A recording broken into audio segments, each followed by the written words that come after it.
अजयगढ़ उच्च माध्यमिक विद्यालय धूमधाम रे स्वाधीनता दिवस पालित।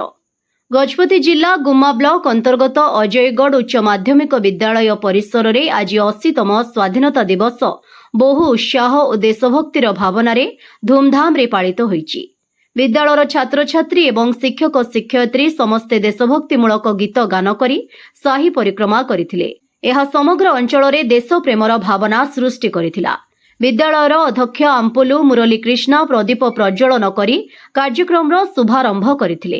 एही अवसर रे पंचायतर सरपंच सुलमी सबर मुख्य अतिथि भाव में जोगदे जातीय पताका उत्तोलन करथिले और छात्र छात्री मानक भविष्य सुरक्षा और विद्यालयर उन्नतिमूलक कार्य संपूर्ण सहयोग करने नै निजर अभिभाषण रखिथिले।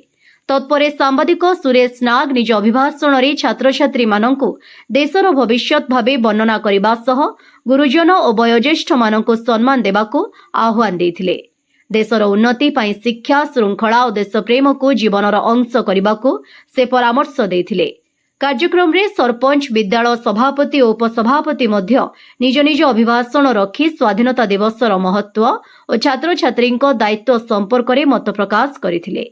शेषरे देशर स्वाधीनता पाई बलिदान देथिबा महान स्वाधीनता संग्रामी मानंकु स्मरण कराଯାई सेमानंक आदर्श रे अनुप्राणित होई देश और समाज रो सेवा करिबाकू आह्वान दिया जायथिला। परिशेषरे छात्र छात्री मानंकु ने गीत नाच और वक्तृता प्रतियोगिता होइथिला। जेउ छात्र छात्री प्रथम द्वितीय और तृतीय स्थान अधिकार करथिले सेमानंकु पुरस्कृत करा जायथिला।